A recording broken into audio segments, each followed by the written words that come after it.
예수님께서 인간의 몸을 입으시고 성육신 하셔서 이 땅에서 33년을 사셨습니다. 그 중에서 마지막 3년의 기간 예수님께서 본격적으로 하나님 나라의 복음을 전하시고 죄인들의 회개를 촉구하시면서 죄인들을 살리시기 위하여, 죄인들을 위하여 대신 죽으시기 위하여서 십자가의 길로 향하셨던 그 3년의 기간, 우리는 그 기간을 예수님의 공적 생애 혹은 예수님의 공생애라고 그렇게 부릅니다. 오늘 본문의 때는 이제 예수님께서 십자가에서 대속의 피를 흘리시며 십자가 사명을 감당하실 때가 임박한 때입니다. 이 모든 일들은 하나님 아버지의 뜻과 섭리 가운데 이루어지고 있습니다.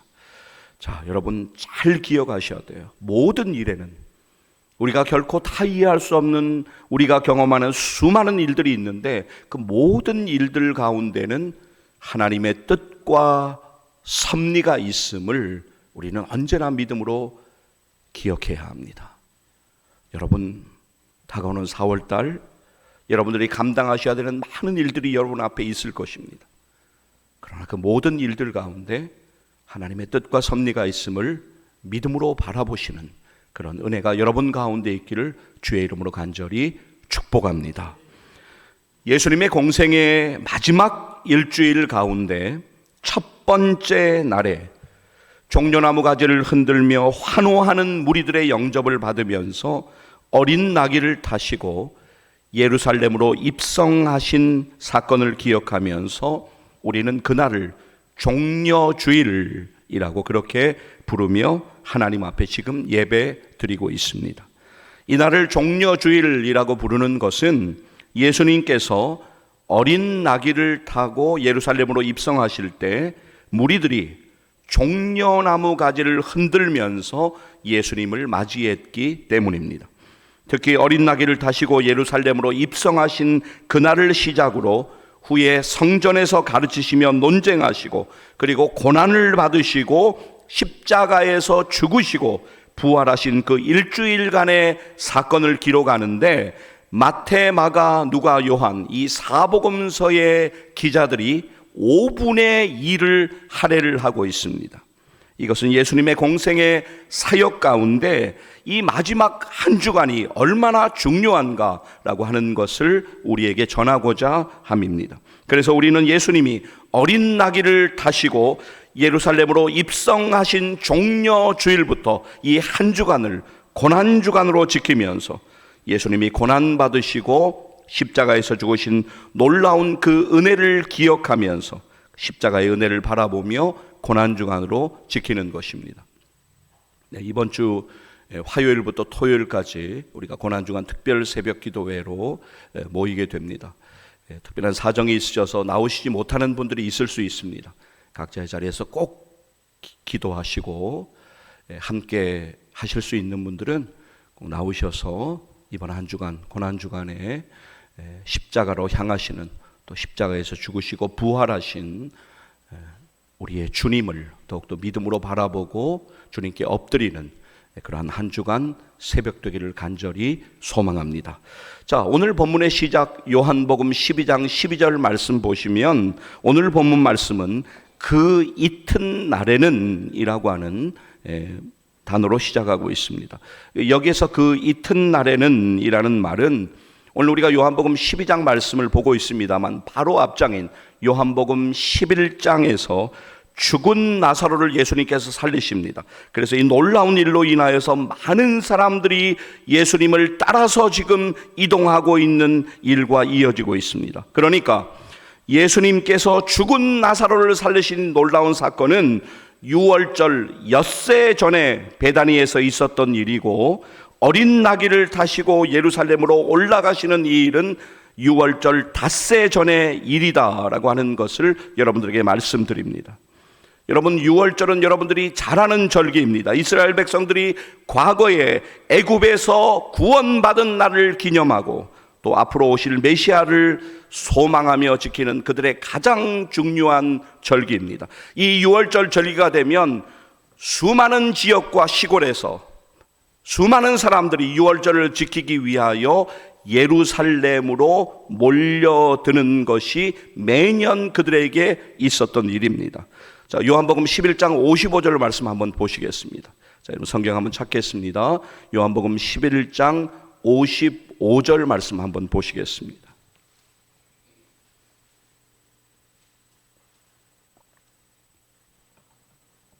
네, 찾으신 분들 또 화면 보시면서 우리 함께 읽도록 하겠습니다. 유대인의 유월절이 가까움에 많은 사람이 자기를 성결하게 하기 위하여 유월절 전에 시골에서 예루살렘으로 올라갔더니, 그래서 예수님께서 예루살렘으로 올라가신 시점은 유대인의 가장 큰 명절인 유월절의 닷새 전 일입니다. 그리고 이날에 예루살렘에 수많은 사람들이 있었습니다. 바로 이들이 예수님께서 예루살렘으로 올라오신다는 소식을 듣고 종려나무 가지를 흔들면서 호산나 찬송하리로다 그렇게 외치면서 자신들을 로마의 압제에서 구원하여 주실 왕으로 예수님을 맞이하고 있었던 것입니다. 여러분, 이 종려나무는 로마의 베스파시안 황제와 네르바 황제 시대 동전에 종려나무가 그려져 있었고, 그리고 고대 가보남 회당을 종려나무로 장식하였습니다. 당시에 종려나무의 의미는 세 가지가 있었습니다. 승리와 번영과 축복을 의미하고 있었습니다. 그들은 종려나무 가지를 흔들면서 호산나 찬송하리로다, 주의 이름으로 오시는 이 곧 이스라엘의 왕이시여라고 그렇게 외쳤습니다. 여러분, 이 호산나라고 하는 말은 시편 118편 28절에 나오는 말씀입니다. 자, 시편 118편 25절 화면 보시겠습니다. 시편 118편 25절인데요. 함께 읽습니다. 여호와여 구하옵나니 이제 구원하소서. 여호와여 우리가 구하옵나니 이제 형통하게 하소서. 이제 구원하소서. 히브리어로 호시아 구원하소서와 나 지금 이 단어가 결합된 표현입니다. 자, 다시 시편 118편 25절 말씀 화면으로 잠깐 보시겠습니다. 여호와여 구하옵나니 이제 구원하소서. 여호와여 우리가 구하옵나니 이제 형통하게 하소서. 이제 구원하소서. 히브리어로 호시아나, 헬라어로 음력하면 호산나입니다. 무리들은 예수님을 향하여 호산나 이제 구원하소서 소리 높여 외치면서 이제 우리를 구원하소서 호산나 그렇게 외치며 열렬히 예수님을 지금 맞이하고 있습니다. 유대인의 역사 가운데 그들이 그처럼 종려나무 가지를 흔들며 열광했던 적이 있었습니다.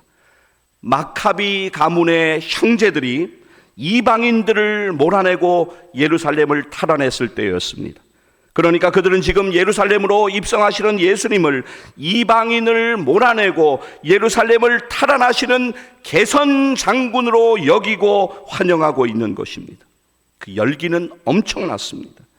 동일한 장면이 기록되어 있는 마태복음 21장 9절 그리고 10절 말씀은 그때의 상황을 이렇게 기록하고 있습니다. 자, 화면 보면서 함께 9절 10절 말씀 읽도록 하겠습니다. 앞에서 가고 뒤에서 따르는 무리가 소리 높여 이르되 호산나 다윗의 자손이여 찬송하리로다. 주의 이름으로 오시는 이여 가장 높은 곳에서 호산나 하더라. 예수께서 예루살렘에 들어가시니 온 성이 소동하여 이르되 이는 누구냐 하거늘. 자, 여러분 마태복음 21장 10절 말씀 다시 보십시오. 예수께서 예루살렘에 들어가시니 온 성이 소동하여 이르되 이는 누구냐 하거늘. 여기서 소동하여의 헬라어 세이오는 흔들리다라는 뜻입니다. 그들의 환호하는 소리가 얼마나 컸던지 예루살렘 성이 흔들릴 정도였다는 표현입니다. 그 정도로 그들은 예수님을 열광적으로 환영하며 맞이하고 있었습니다. 오늘 우리의 본문 요한복음 12장 12절 13절 말씀 이제 우리 같이 이어서 읽도록 하겠습니다. 그 이튿날에는 명절에 온 큰 무리가 예수께서 예루살렘으로 오신다는 것을 듣고 종려나무 가지를 가지고 맞으러 나가 외치되 호산나 찬송하리로다 주의 이름으로 오시는 이 곧 이스라엘의 왕이시여 하더라. 자, 수많은 사람들이 베다니에서부터 예수님께서 죽은 나사로를 살리신 그 일로 인하여서 예수님의 행렬을 따르기 시작했고, 예루살렘 성에 가까이 이르렀을 때 예루살렘 성내에 나온 무리들과 합세하여 장관을 이루었습니다. 군중들은 예수님께서 이제 자신들을 지배하고 있던 로마를 무찌르고 유대 민족에게 자유를 허락하시고 나아가 전 세계를 통치하실 것이라고 믿고 정치적인 왕으로, 정치적인 메시아로 그렇게 열렬히 예수님을 환영하고 있었던 것입니다. 그날 그곳에 있던 군중들, 예수님을 환영하고 있던 그 무리들은 예수님을 완전히 오해하고 있었던 것입니다. 그러했기에 며칠이 지나지 않아 그들은 예수님을 십자가에 못 박으라고 외치는 군중들로 그대로 그들이 변한 것입니다. 유대인들은 표적 보기를 좋아하는 민족입니다. 예수님이 행하신 표적을 보고 예수님을 철저히 오해하고 따랐던 무리들. 여러분, 오늘 우리의 본문 16절까지 이제 아까 읽으셨는데요, 16절 바로 다음 절에 있는 17절 18절 말씀 우리 같이 한번 읽도록 하겠습니다. 함께 읽습니다. 나사로를 무덤에서 불러내어 죽은 자 가운데서 살리실 때에 함께 있던 무리가 증언한지라. 이에 무리가 예수를 맞으면 이 표적 행하심을 들었음이로라. 여러분은 혹시라도 예수님을 오해하고 있지는 않습니까?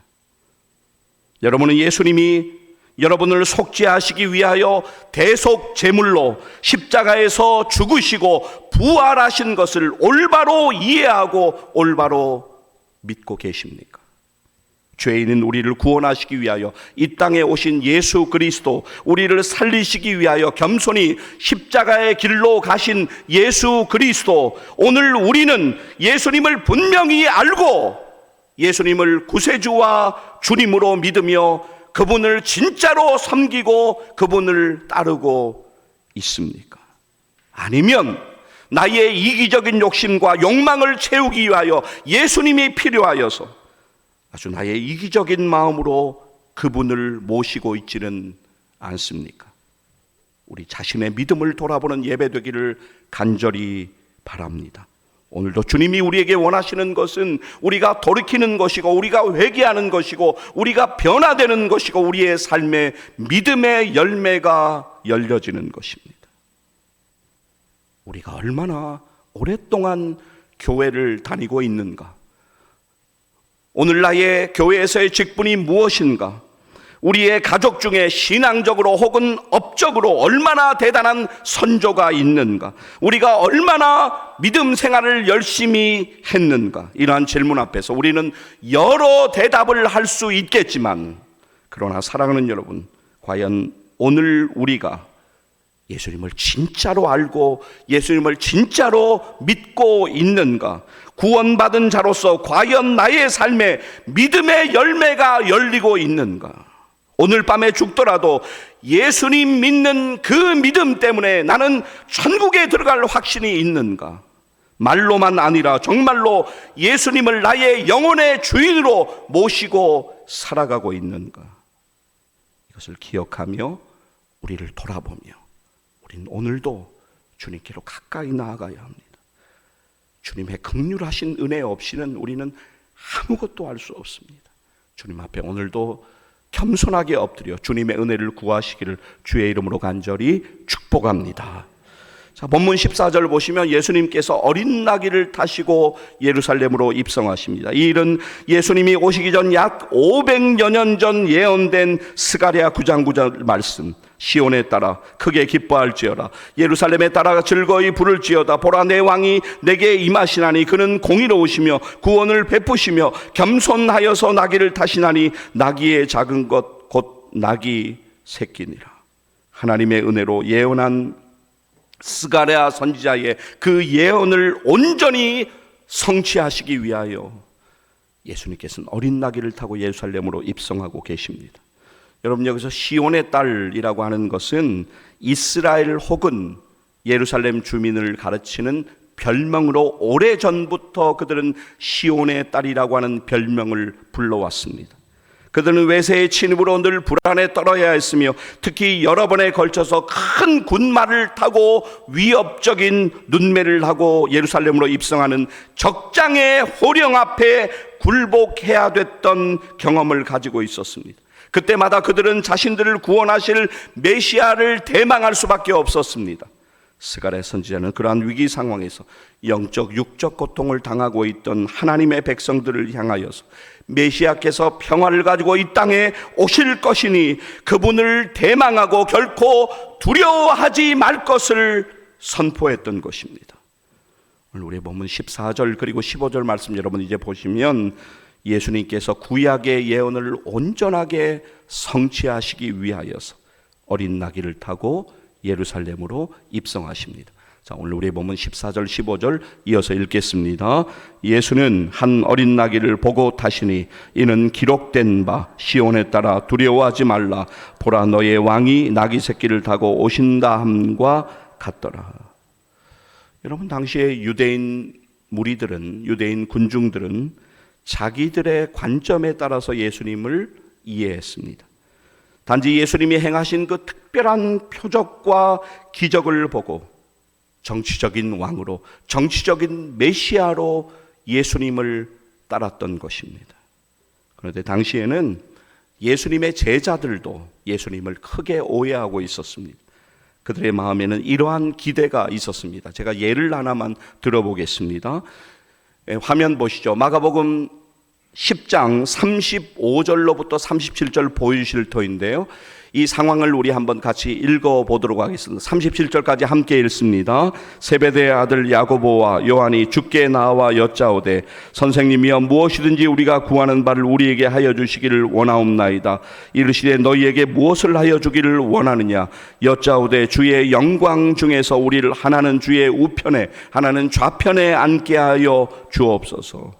무슨 말입니까? 예수님이 왕이 되시면 중요한 자리에 한 자리씩 앉게 해달라라고 하는 그러한 요청입니다. 그 말을 들은 다른 제자들이 야고보와 요한에게 화를 냅니다. 아니, 니네가 먼저 그렇게 말을 해버리면 우리는 어떻게 되는데, 뭐 이런 분위기입니다. 자, 마가복음 10장 41절 화면으로 보시겠습니다. 함께 읽습니다. 열 제자가 듣고 야고보와 요한에 대하여 화를 내거늘.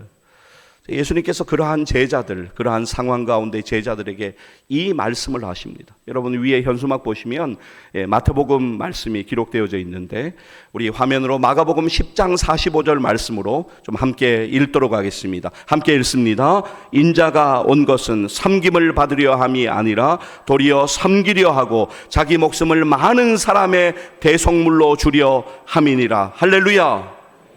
여러분 꼭 기억하셔야 돼요. 다시 한번 보여주세요. 이 말씀을 여러분들이 꼭 암송하지 않으셔도 되지만 마음 가운데 새기셔야 돼요. 주님이 이 땅에 오신 이유, 그 이유를 성경은 우리에게 정확하게 말씀하고 있습니다. 다시 한번 믿음으로 읽겠습니다. 인자가 온 것은 섬김을 받으려 함이 아니라 도리어 섬기려 하고 자기 목숨을 많은 사람의 대속물로 주려 함이니라. 아멘. 오늘 본문의 때 그 당시에는 제자들도 여전히 예수님을 오해하고 깨닫지 못하고 있습니다. 그들은 후에 깨닫게 되었습니다. 오늘 우리의 본문 마지막 절입니다. 요한복음 12장 16절 말씀 함께 읽도록 하겠습니다. 제자들은 처음에 이 일을 깨닫지 못하였다가 예수께서 영광을 얻으신 후에야 이것이 예수께 대하여 기록된 것임과 사람들이 예수께 이같이 한 것임이 생각났더라. 그렇습니다. 후에 제자들은 예수님께서 십자가에 죽으시고 장사든지 3일 만에 부활하시고 그리고 승천하신 이후에야 이 일을 온전하게 그들이 깨닫게 되었습니다. 저는 이제 말씀을 맺으면서 다시 여러분들에게 한 가지 질문만 드립니다. 오늘 우리는 예수님을 오해하고 있지는 않습니까? 사랑하는 여러분, 나를 살리시기 위하여 십자가에 죽으시기 위하여 종의 모습으로 육신을 입으시고 이 땅에 오신 예수님을 믿음으로 바라보십시오. 인간의 몸을 입으시고 오셔서 오늘 본문 가운데 어린 나귀를 타시고 예루살렘으로 입성하신 예수님은 십자가에서 죽으심으로 우리에게 영원한 생명을 주셨습니다. 남은 인생의 날들 가운데 겸손하게 날마다 엎드려서 주님의 은혜만을 바라보시기를 간절히 소망합니다. 사랑하는 성도 여러분, 오직 예수님만이 우리들의 유일한 길이시고 우리들의 생명 되시고 우리의 영원한 진리 되심을 기억하시고 예수님 안에서 진정한 자유함을 누리시고 예수님 안에서 잃어버린 평안을 회복하시기를 주의 이름으로 간절히 축복합니다. 기도하시겠습니다.